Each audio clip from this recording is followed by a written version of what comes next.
In today's fast-paced, high-tech society, very few of us try to live off the land.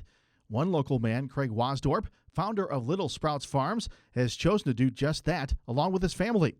Craig says for him, the choice to go into farming and foraging for mushrooms came very naturally. Studying biology in college and kind of like just researching and kind of like learning about where our food comes from and things like that kind of sparked my interest in farming. So yeah, I kind of wanted to learn myself as well as kind of like teach my family and, you know, other people in the community about food and things like that. That's where it initially started. When it comes to foraging for mushrooms, Craig says it's truly a family affair, as his family often will make an entire weekend day of it. Get the backpack, pack it full of snacks, and you know, we go out hiking the woods, and the kids enjoy it because, you know, they're able to roam and use their imagination on things. So, you know, typically they're swinging from the tree vines and stuff like that, while, you know, my wife and I are like scrounging, you know, the areas to see if there's any mushrooms around. So this is a puffball. It's been like overwintered. Okay. You know, they're pretty prevalent in summer and fall. And when they pop up, they're just like totally white. You know, if you can see that one is pretty big, like the size of a soccer ball or something like that. So this is extremely old, just like every mushroom, once it reaches its like maximum size, it's just trying to spore. And as you see, like when you hit it like this, that's why they're called puffballs. When you slam them like that, they just puff spores. Those are all the mushroom spores just going with it.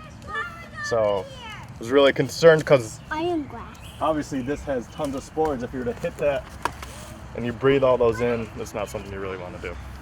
So I think these are kind of like a type of turkey tail mushroom, they're commonly known as. There's a few different like kinds. But this one looks like it's a little bit older.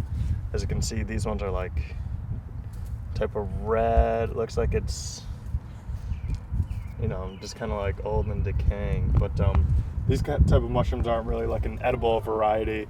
But certain turkey tail mushrooms are used for their medicinal properties and things like that. Mushroom foraging can be seriously tricky, especially when trying to determine which mushrooms are good or bad, but it can also be seriously profitable, as certain varieties of mushrooms can fetch a pretty high price tag. Morel mushrooms retail probably for about $40 a pound. And then, you know, you go on to like chanterelles and chicken of the woods and hen of the woods mushrooms, you know, all those can, you know, fetch about $20 a pound. So, you know, if you come across a nice load, you know, it could be a nice little paycheck. While foraging is one way to obtain these very valuable mushrooms, another way is to cultivate them. That way, Craig always has a dependable supply of mushrooms at his disposal. However, the process only works for certain types of mushrooms, and the process can be painstaking. Craig demonstrates how one can cultivate his or her very own shiitake mushrooms. We'll literally just take a little wedge of that plate and cut it. And then it'll go into, this is a jar of rye berries, also known as a grain. And then from here, the mushroom from this agar plate will just colonize and turn all the berries white. And then from this is what we call spawn. And then from spawn, it goes into the next substrate, like hardwood sawdust and things like that, and that's where the mushroom actually will fruit. Drop all its spores from under the cap right onto this little paper I have here. And then from there, I can take the spores.